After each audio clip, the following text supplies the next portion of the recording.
नमस्ते विद्यार्थियों। आज हम होम साइंस के पार्ट 3 पढ़ेंगे जिसका नाम भोजन समूह है। हमने पिछले पार्ट में भोजन के पोषक तत्वों के बारे में पढ़ा।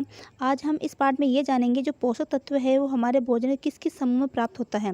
यानी हमारा जो भोजन है वो दालें है, मांस है, अंडा है, दूध है और ये अनाज है, सब्जियां है, फल है, इनको अलग अलग भोजन समूह में बांटा गया है ताकि उनमें सब में हमें पोषक तत्व प्राप्त हो सके। तो इसी पार्ट में हम उन पोषक तत्वों के बारे में जानेंगे और उन भोजन समूह के बारे में जानेंगे ताकि वो सभी पोषक तत्व हमें विभिन्न भोजन समूह से प्राप्त हो सके और हम उसको अपने आहार में शामिल कर सकें। तो हम इसको पढ़ते हैं। हम सभी हर दिन विभिन्न प्रकार का भोजन करते हैं। हमारे भोजन में चावल, दाल, सब्जियां, दूध, दही तथा फल होते हैं। हम पहले से ही जानते हैं कि हमें अपने शरीर के लिए ऊर्जा, शरीर निर्माण, ऊतकों के पुनर्निर्माण, शरीर के संरक्षण के लिए पोषक तत्व इन्हीं भोज्य पदार्थों से प्राप्त होते हैं। क्या आप भोजन से प्राप्त होने वाले पोषक तत्वों की सूची बना सकते हैं? जी हाँ, आप जानते हैं कि ये पोषक तत्व है प्रोटीन, कार्बोहाइड्रेट, वसा, विटामिन, खनिज। पिछले पार्ट में हमने पढ़ा है कि कुछ भोज्य पदार्थों में प्रोटीन की मात्रा अधिक होती है तो कुछ में कार्बोहाइड्रेट, वसा, विटामिन या खनिज की अत्यधिक मात्रा होती है। इस प्रकार हमें विभिन्न प्रकार के भोज्य पदार्थों को अपने आहार में शामिल करना चाहिए ताकि हमें स्वस्थ रहने के लिए आवश्यक सभी पोषक तत्व प्राप्त हो सके। आप ये सोच रहे होंगे कि एक स्वस्थ आहार क्या होता है। हम अपने आहार में सही भोजन का चयन किस प्रकार कर सकते हैं? इस पाठ में आप सही भोजन के चयन का ज्ञान प्राप्त करेंगे और आपके आहार को संतुलित बनाएंगे या बनाया जाएगा और इससे आप स्वस्थ रहेंगे। तो पहले हम इस पाठ का उद्देश्य पढ़ते हैं कि इस पाठ को पढ़ने का हमारा क्या उद्देश्य रहेगा। भोज्य पदार्थों को विभिन्न भोजन समूह में वर्गीकृत करना, यानी हमारे जितने भी भोज्य पदार्थ है उसको हम विभिन्न भोज्य समूह में वर्गीकृत करेंगे। वर्गीकृत करना यानी हम अलग अलग भोजन समूह को अलग अलग भागों में बांटेंगे। प्रमुख पोषक तत्वों तथा समान पोषक तत्वों वाले भोजन समूह का उल्लेख कर पाएंगे। संतुलित आहार के चयन के लिए भोजन पिरामिड को समझ पाएंगे। यानी संतुलित आहार के लिए हमें किस प्रकार के भोजन पिरामिड को हमारे दैनिक जीवन में अपनाना चाहिए उसको हम समझ पाएंगे। आहार नियोजन तथा संबंधित कारकों के महत्व को पहचान पाएंगे। आहार नियोजन यानी हम जो खाना बनाते हैं या हम जो भोजन लेते हैं उसका नियोजन या उसकी योजना हम किस प्रकार बनाएं और उससे संबंधित क्या क्या कारक होंगे उसके महत्व को पहचान पाएंगे और प्रत्येक सदस्य की आवश्यकता के अनुरूप परिवार के लिए संतुलित आहार का नियोजन कर पाएंगे। तो ये इसके उद्देश्य थे।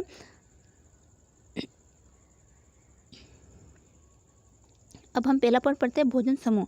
अब इस पॉइंट पर हम जानेंगे कि भोजन समूह क्या होता है, किस किस भोजन समूह में कैसे कैसे इसको बांटा जाता है। आपने पोषक तत्वों, उनके कार्यों तथा भोजन के स्रोतों के विषय में पहले पढ़ लिया है।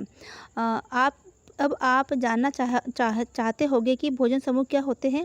विभिन्न प्रकार के उपलब्ध भोजन द्वारा किया जाने वाले कार्यों के आधार पर इन्हें व्यापक रूप से 3 समूह में वर्गीकृत किया जा सकता है जिन्हें तालिका 3.1 में दर्शाया गया है। यानी भोजन समूह में जो अलग अलग उनके कार्य होते हैं उसके आधार पर इसको 3 समूह में बांटा गया है।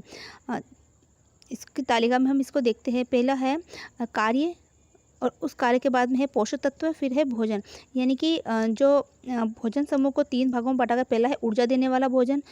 ऊर्जा देने वाले भोजन में कौन कौन से पोषक तत्व होते हैं? वो होते हैं कार्बोहाइड्रेट तथा वसा।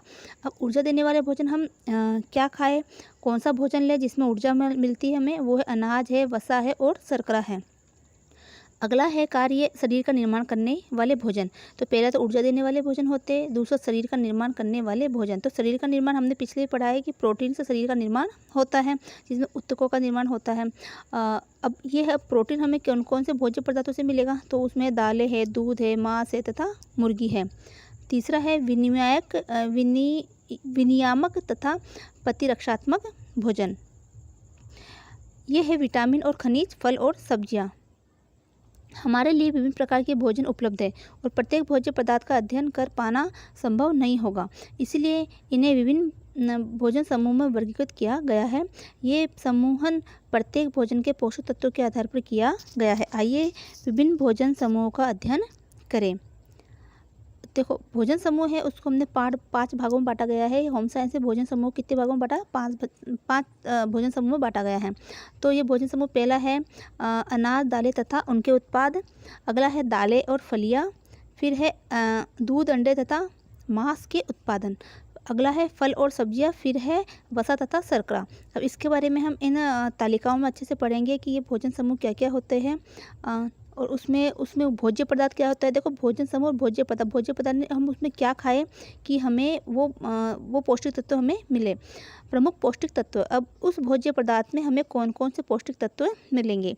तो पहला भोजन समूह है अनाज, दालें तथा उनके उत्पाद। तो ये पहला भोजन समूह है कि अनाज, दालें और उनके उत्पाद। चावल, गेहूँ, रागी, बाजरा, मक्का, ज्वार, जौ, चावल की कन्नी, गेहूं का आटा इत्यादि, ये सभी भोजन समूह है जो अनाज, दालें तथा उनके उत्पादों में शामिल होते हैं। इनमें पौष्टिक तत्व क्या क्या होते हैं, वो होते हैं कार्बोहाइड्रेट, प्रोटीन, विटामिन बी, लौह तत्व और रेशा। अगला भोजन समूह है, अगला है जो 2 नंबर का है वो है दालें और फलियाँ। दालें और फलियाँ, इसमें क्या क्या शामिल होगा भोज्य पदार्थों में, चने की दाल है, काला चना है, हरी मूंग है, मसूर, साबुत या धुली मसूर जो हो सकती है, मटर है, राजमा है, सोयाबीन है, वह फलियाँ इत्यादि शामिल होती है। और इससे हमें कौन से पोषक तत्व प्राप्त होते हैं, कार्बोहाइड्रेट, प्रोटीन, विटामिन बी और लौह तत्व है। अगला भोजन समूह है दूध, अंडे तथा मांस उत्पाद। दूध, अंडे तथा मांस उत्पाद हमें कहाँ से प्राप्त होते हैं, ये दूध है, दही है, मक्खन, पनीर, छाछ, लस्सी, मांस, मुर्गी, लीवर तथा मछली और अंडा। ये भोजन समूह जो पशु से प्राप्त होते हैं, दूध भी हमें पशु से प्राप्त होता है, अंडा है, मांस है, हमें सब पशु पक्षी से प्राप्त होते हैं। तो ये सभी उस भोजन समूह में शामिल होंगे। अब इससे हमें क्या क्या प्राप्त होता है, हमारे शरीर को कौन से पोषक तत्व प्राप्त होते हैं, वो है रेशा, प्रोटीन, वसा, vitamin B, calcium, vitamin A, protein, वसा, विटामिन ए। तो ये चीज़ें जो है वो हमें इनसे प्राप्त होती है। और ये चीज़ है प्रोटीन, वसा, विटामिन ए, ये हमें ये दूध, अंडा और लीवर है, मुर्गी है, मछली और अंडा, इनसे प्राप्त होती है। अगला है फल और सब्जियां। फल और सब्जियां के लिए हमें फल और सब्जियां जैसे कि आम है, अमरूद है, टमाटर है, संतरा है, पपीता है, केला, नारंगी, तरबूज, सेम, गाजर तथा सीताफल, ये खाने चाहिए। इससे हमें विटामिन ए, विटामिन सी और रेशे प्राप्त होते हैं। अगला है हरी पत्तेदार सब्जियां जैसे कि बथुआ है, पालक है, सहजन है, सरसों है तथा मेथी की पत्तियाँ और फल जैसे आंवला तथा अनार, इनसे हमें विटामिन ए, कैल्शियम और लौह तत्व और रेशे प्राप्त होते हैं। और अन्य सब्जियां जैसे कि बैंगन है, भिंडी है, शिमला मिर्च है, फलियां है, गोभी तथा आलू इत्यादि, इनसे हमें कार्बोहाइड्रेट तथा रेशे प्राप्त होते हैं। अगला भोजन समूह है वसा तथा शर्करा।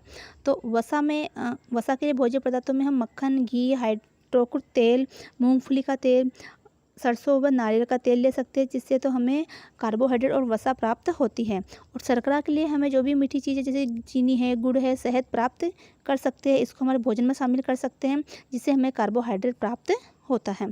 तो ये था विद्यार्थियों, भोजन समूह को 5 भागों में बांटा गया है। तो आपको ये सब चीज़ें ध्यान रखनी है कि भोजन समूह को कितने भागों में बांटा गया है, 5 भागों में। पहला कौन सा था, अनाज, दूसरा दालें हैं और उनके उत्पाद हैं, और दालें और फलियां हैं। फिर इसके बाद है दूध, अंडे तथा मांस और उनके उत्पाद, फल और सब्जियां, और अंत में है जो 5वें नंबर पे है वसा तथा शर्करा। आपको ये भोजन समूह के जो है उनका नाम याद रखना है, और उसके बाद में ये किन किन से प्राप्त होता है वो ध्यान रखना है, और इससे हमें कौन से पोषक तत्व प्राप्त होते हैं वो ध्यान रखना है। सभी प्रकार के अनाज जैसे कि चावल, गेहूँ, रागी, बाजरा, मक्का आदि कुछ पोषक तत्व उपलब्ध कराते हैं, जिससे कार्बोहाइड्रेट, प्रोटीन, विटामिन बी, लौह तत्व तथा रेशे, जबकि सभी दालों में प्रोटीन, कार्बोहाइड्रेट तथा विटामिन बी प्रचुर मात्रा में होते हैं। इसी प्रकार फल तथा सब्जियां विटामिन तथा खनिज तत्व उपलब्ध करवाते हैं, जबकि दूध, अंडे और मांस के उत्पादों में पोषक तत्व प्रचुर मात्रा में होते हैं। इसलिए यदि हम एक ही भोजन समूह में एक भोज्य पदार्थों के स्थान पर दूसरे भोज्य पदार्थों का सेवन करते हैं तो हमें लगभग समान पोषक तत्व प्राप्त होते हैं। इसलिए प्रत्येक भोजन समूह के विषय में और ज्ञान प्राप्त करना हमारे लिए लाभदायक है। तो देखो, जो भोजन समूह है उसमें से 5 भोजन समूह हैं। अगर उन 5 भोजन समूह में मान लो दालें और अनाज है, अनाज के अंदर मान लो कोई गेहूँ खाता है, कोई चावल खाता है। अब हम देखें उत्तरी भारत में तो अधिकतर लोग गेहूँ खाते हैं, लेकिन दक्षिणी भारत में लोग चावल और मछली इन चीज़ों का उपयोग करते हैं। राजस्थान में देखें तो राजस्थान में पश्चिमी भाग में बाजरा, मक्का ये खाई जाती है। तो ऐसा नहीं है कि वो गेहूँ नहीं खा रहे तो उनको वो पोषक तत्व प्राप्त नहीं हो रहा, क्योंकि ये सभी एक ही भोजन समूह में शामिल है। तो भोजन समूह में शामिल करने का मतलब क्या है कि इन चीज़ों से हमें एक तरह के ही पोषक तत्व प्राप्त होंगे। हमने जब ये भोजन समूह पढ़ा, 5 भोजन समूह, तो उन समूह में एक एक समूह में बांटा गया है, उनको अलग अलग समूह में कर दिया। जो भी भोज्य पदार्थ है उनको उनकी पौष्टिकता के आधार पर उनको अलग अलग समूह में बांटा गया है, ताकि अगर जहाँ पर मान लो गेहूँ मिलता है तो अनाज के रूप में वो गेहूँ का इस्तेमाल कर सकते हैं। जहाँ गेहूँ की पैदावार कम होती है, लोग बाग चावल खाते हैं, बाजरा खाते हैं, तो उनको भी उतना ही पोषक तत्व मिल रहा है जितना कि वो गेहूँ खा रहे हैं। इसी प्रकार अगर कोई व्यक्ति जैसे दूध है, अंडे है, मांस मछली है, तो अगर कोई व्यक्ति को दूध नहीं खाता है या फिर वो मांस नहीं खाता है, लेकिन वो उसके एवज में वो उसके बदले वो दूध खा रहा है या दही दूध से बने हुए पदार्थों को खा रहा है, तो उसको उतना ही प्रोटीन मिल रहा है या उतने ही पोषक तत्व मिल रहा है जितना कि वो मांस खाने वाले व्यक्ति को मिल रहा है। तो वो एक तरह से भोजन समूह हो गया। अगला पॉइंट हम देखते हैं अनाज। तो भोजन समूह की मुख्य विशेषता देखेंगे कि हम भोजन समूह में क्या क्या विशेषता होती है। तो पहला हम अनाज की विशेषता देखते हैं। तो अनाज जैसे चावल, गेहूँ, मक्का हमारे आहार के मुख्य घटक हैं। चूँकि इनका सेवन हम भारी मात्रा में करते हैं, ये हमारे भोजन में ऊर्जा के प्रमुख मुख्य स्रोत बन जाते हैं। यानी हम अगर ये अनाज नहीं खाते तो हमारे शरीर में ऊर्जा प्राप्त नहीं होती है। हम कितना भी कुछ खा लें, लेकिन अनाज खाना हमारे शरीर के लिए बहुत ज़रूरी होता है।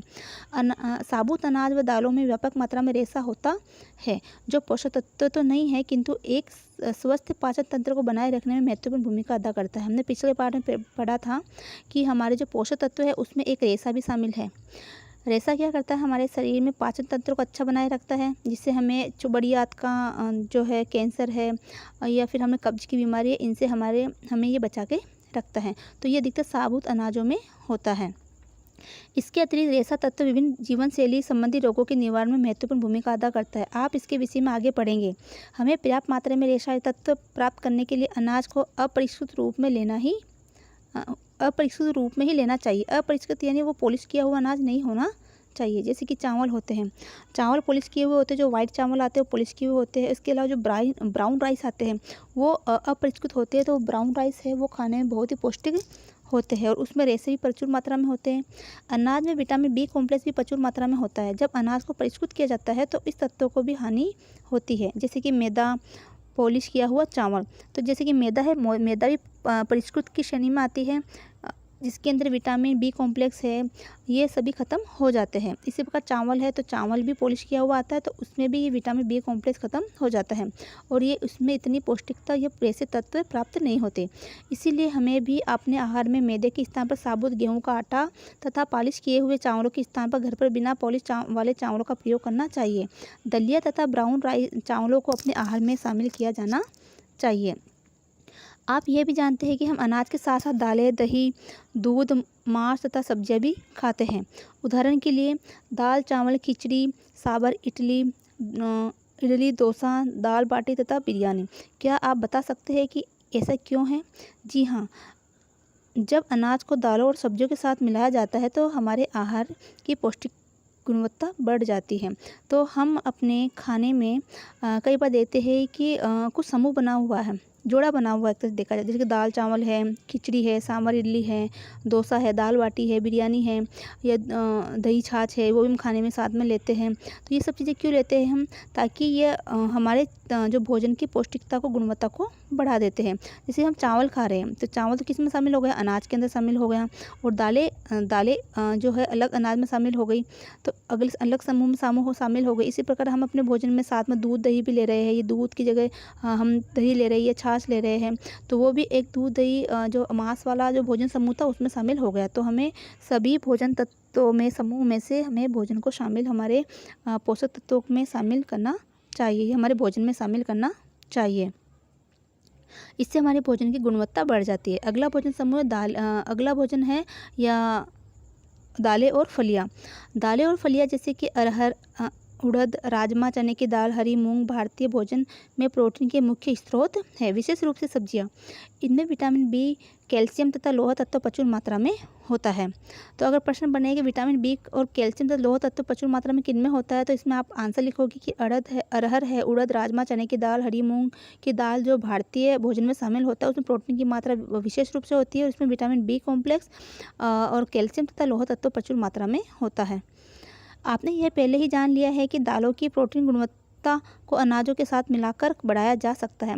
देखो, जब हम अनाज जैसे हम चावल बनाते हैं या फिर हम रोटी बनाते हैं तो उसके साथ हम दाल भी लेते हैं, उससे क्या होता है, हमारे भोजन की गुणवत्ता बढ़ जाती है। प्रोटीन की गुणवत्ता तथा मात्रा को बढ़ाने के लिए प्रत्येक आहार में दालों व अनाज के साथ सब्जियों को मिलाते समय सावधानी बरतनी चाहिए। भोजन में विविधता लाने के लिए इसमें सोयाबीन को मिलाया जा सकता है। तो भोजन में विविधता लाने के लिए हमें इसमें क्या मिला सकते हैं? सोयाबीन को भी मिला सकते हैं। अगला है दूध, अंडे तथा मांस के उत्पाद। आप सभी जानते हैं कि छोटे बच्चों के लिए दूध को सर्वोत्तम तथा संपूर्ण आहार माना जाता है। क्या आप जानते हैं कि ऐसा क्यों? जी हाँ, क्योंकि दूध में प्रोटीन, वसा, विटामिन ए तथा कैल्शियम प्रचुर मात्रा में होता है। दही और पनीर में भी सभी पौष्टिक तत्व होते हैं, किंतु मक्खन रहित दूध में वसा की मात्रा बहुत कम होती है। आपने अपने घर में देखा होगा कि पनीर बनाते समय उसके अतिरिक्त पानी को निकालकर फेंक दिया जाता है। इस पानी के साथ जल विलायक पोषक तत्व भी बह जाते हैं। हमने पिछले पाठ में पढ़ा कि कुछ विटामिन होते हैं जो कुछ जल में घुलनशील होते हैं, कुछ वसा में घुलनशील होते हैं।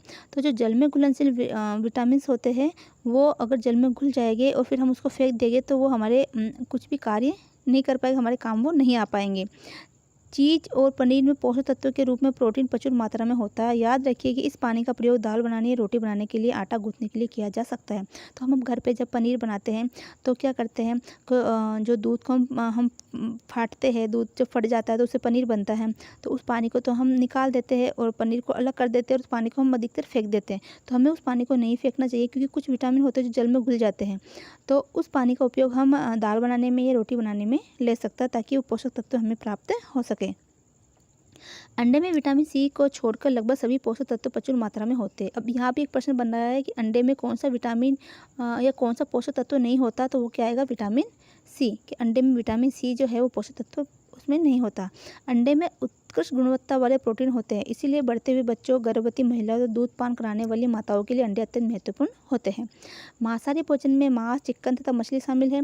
ये उत्पाद मछली अच्छी किस्म के प्रोटीन, विटामिन ए तथा विटामिन बी के अच्छे स्रोत है। जैसा कि आप जानते हैं कि भारत की अधिकांश जनसंख्या शाकाहारी है, इसलिए सलाह दी जाती है कि उन्हें अपने भोजन में अनाज, दालों तथा दूध के उत्पादों के मिश्रित आहार को बड़ी मात्रा में शामिल करना चाहिए। मिश्रित मात्रा मतलब आपको अनाज है, दालें है और दूध के उत्पादों को साथ में लेना चाहिए।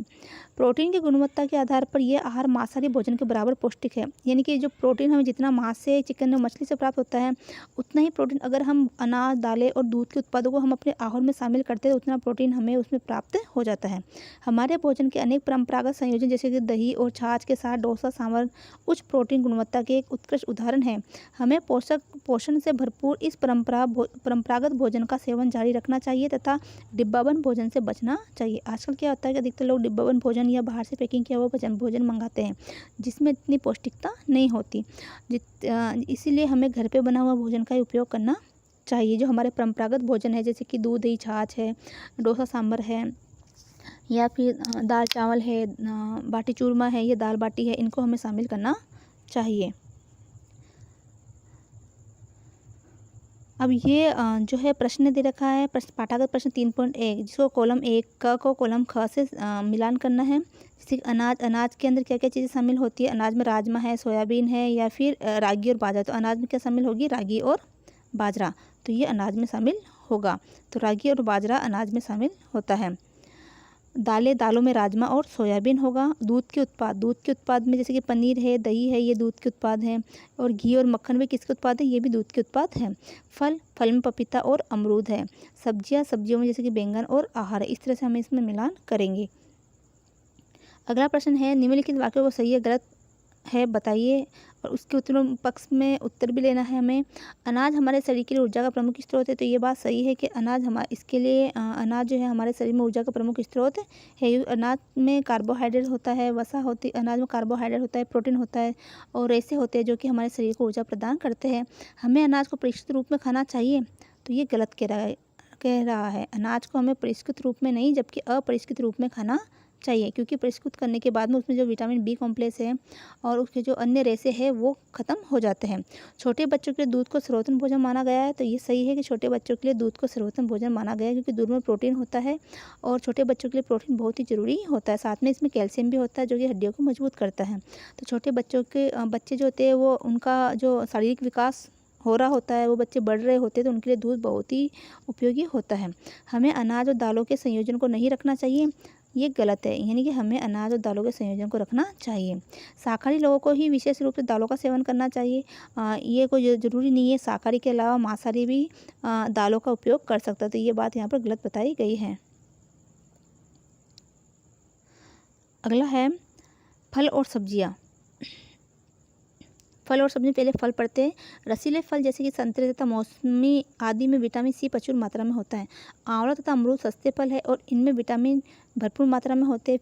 पीले फल जैसे आम, पपीते में कैरोटीन होता है, जो शरीर में प्रवेश करने के पश्चात विटामिन ए में परिवर्तन हो जाता है।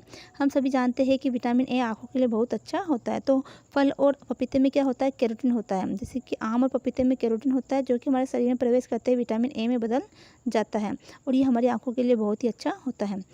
केला लौह, कैल्शियम तथा कार्बोहाइड्रेट का अच्छा स्रोत है। अनार में लौह तत्व प्रचुर मात्रा में होता है। सभी फलों में रेशा तत्व व्यापक मात्रा में होता है। सभी फलों में क्या होता है, रेशा होता है, जो आपकी सोच प्रक्रिया को सुचारू बनाने में सहायक होता है। सूखे फल जैसे कि अंजीर है, बादाम है, अखरोट है, किशमिश में वसा, लौह तत्व, कैल्शियम तथा रेशे प्रचुर मात्रा में होते हैं।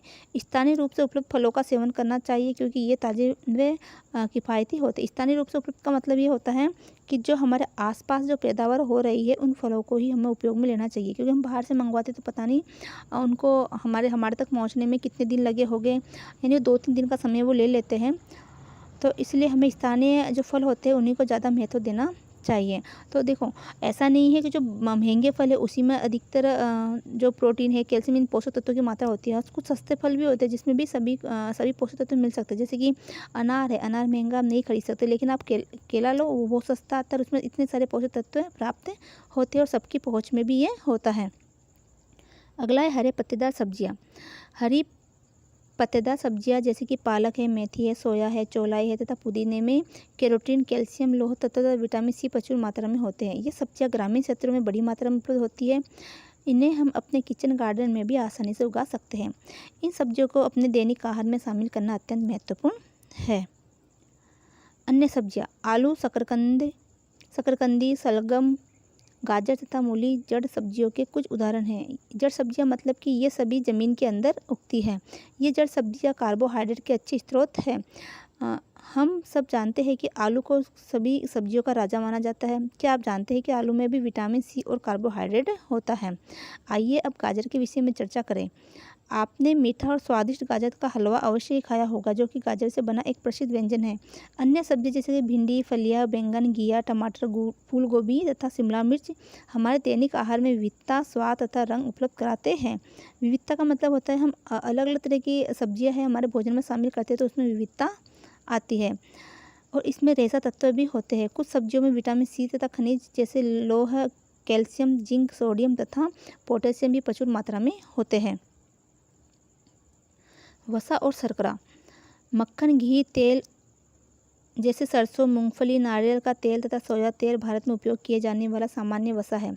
वसा ऊर्जा का एक सांद्र स्रोत है। वसा की कुछ मात्रा की आवश्यकता हमें रोजाना अपने आहार में होती है, क्योंकि ये अनिवार्य वसीय अम्ल की पूर्ति करते हैं। हमारे शरीर में जितने भी वसा की आवश्यकता होती है उसकी ये पूर्ति करते हैं।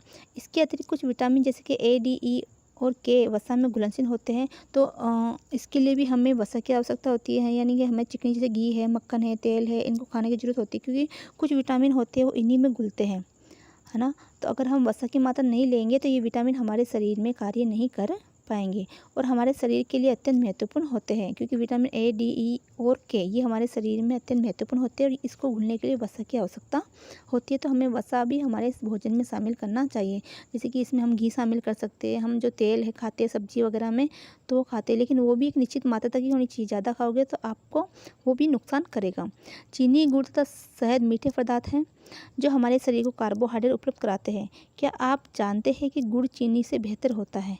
ऐसा क्यों? हम जितनी भी अत्यधिक चीनी खाते हैं वह वसा में परिवर्तित होकर हमारे शरीर में एकत्र हो जाती है और हमें मोटा बना देती है। तो हमें चीनी की विकल्प में क्या खाना चाहिए? हमें गुड़ खाना चाहिए, क्योंकि चीनी क्या करती है, हमारे शरीर में परिवर्तित होकर वसा में परिवर्तित हो जाती है और हमारे शरीर को मोटा बनाती है।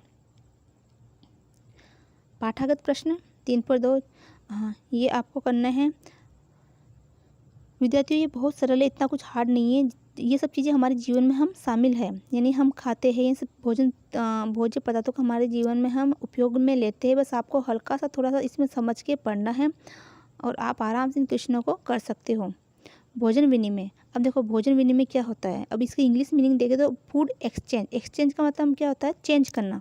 यानी अगर एक भोजन पदार्थ नहीं है तो उसकी जगह हम दूसरा भोजन पदार्थ ले सकते हैं, लेकिन हमें फिर भी हमें उतना ही पोषक तत्व प्राप्त होगा। इसको हम एक उदाहरण से भी इसमें समझेंगे। प्रत्येक भोजन समूह के संबंध में विस्तार से अध्ययन करने के पश्चात अब हम यह निष्कर्ष निकाल सकते हैं कि समान प्रकार के भोजन पदार्थों को एक भोजन समूह में रखा गया है। यानी भोजन समूह में क्या रखा गया है, समान प्रकार के भोज्य पदार्थों को। जैसे कि अनाज में क्या क्या शामिल हुआ, गेहूँ है, बाजरा है, रागी है, जौ है, आदि ये जो है वो भोजन एक जैसे भोजन समूह में इनको शामिल किया गया है। अगर आप चावल खाओ तो भी आपको जो चीज़ गेहूँ में मिल रही है वही चीज़ आपको, वही पोषक तत्व आपको चावल में मिलेगा। तो इस तरह से इनको एक भोजन समूह में रखा गया है। इसलिए जब हम एक भोजन समूह के एक पदार्थ को उसी समूह में के दूसरे पदार्थ से प्रतिस्थापित करते हैं तो हमें लगभग समान पोषक तत्वों की प्राप्ति होती है। जैसे कि ये क्या बोल रहा है इस लाइन में कि जब हम एक भोजन समूह में एक पदार्थ को उसी भोजन समूह में प्रतिस्थापित यानी एक्सचेंज करते हैं। जैसे कि पहला भोजन समूह था अनाज और दालें। इनमें से अगर हम आज गेहूं ना खाकर हमने आज क्या खाया, चावल खाया, तो गेहूं की जगह हमने क्या लिया, चावल। तो ये क्या किया, गेहूं के जगह दूसरे भोज्य पदार्थ को प्रतिस्थापित किया है। तो भी हमें लगभग समान ही पोषक तत्व हमें प्राप्त होते हैं। उदाहरण के लिए गुड्डी नाश्ते में 1 गिलास दूध और रोटी लेती है। अतुल नाश्ते में पोहा और 1 कटोरी दही पीता है, जबकि सुगना एक ताज़ा पनीर और सैंडविच खाती है। तो यहाँ देखो गुड्डी नाश्ते में क्या ले रही है, 1 गिलास दूध ले रही है और रोटी ले रही है। और यहाँ अतुल क्या ले रहा है, अतुल नाश्ते में पोहा ले रहा है। तो देखो पोहा किससे बनता है, चावल से बनता है। और रोटी क्या है, अनाज है, तो चावल और रोटी दोनों अनाजों में शामिल है। और कटोरी दही लेना, 1 कटोरी दही ले रहा है, तो यहाँ पर 1 गिलास ये दूध ले रहा है। तो दोनों ही क्या है, भोज्य पदार्थों में शामिल है, ये अनाज में शामिल है। जबकि सुमन एक ताज़ा पनीर और सैंडविच खाती है। तो पनीर भी किससे बना हुआ, दूध से बना हुआ है। दही भी किससे बना, दूध से बना है। और यहाँ पर 1 गिलास दूध वो ले ही रहा है। तो इन तीनों को जो है एक जैसा पोषक तत्व प्राप्त हो रहा है। यहाँ पर जो गुड्डी है वो नाश्ते में रोटी ले रही है, अतुल नाश्ते में पोहा ले रहा है, और जबकि सुगना एक नाश्ते में क्या ले रही है, सैंडविच ले रही है। तो इससे भी हमें वही पोषक तत्व प्राप्त हो रहे हैं, और ये एक ही भोजन समूह के में शामिल है। उनके भोजन चयन पर टिप्पणी कीजिए। जी हाँ, अब ये सभी दूध या दूध के उत्पाद और अनाज ले रहे हैं और इन्हें लगभग समान पोषक तत्व की प्राप्त होते हैं। इस प्रकार हम कह सकते हैं कि एक ही भोजन समूह को एक भोज्य पदार्थ को दूसरे भोज्य पदार्थ में प्रतिस्थापन करने पर लगभग समान पोषक तत्व प्राप्त होते हैं। इसे भोजन प्रतिस्थापन कहते हैं। तो आपको ये बात ध्यान रखने की पूछे भोजन प्रतिस्थापन क्या है।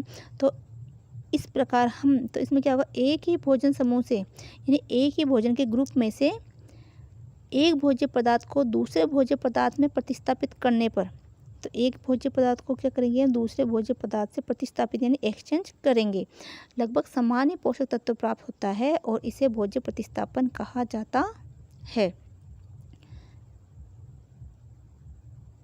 भोजन समूह का पिरामिड। अब हम यहाँ भोजन समूह का पिरामिड देखेंगे।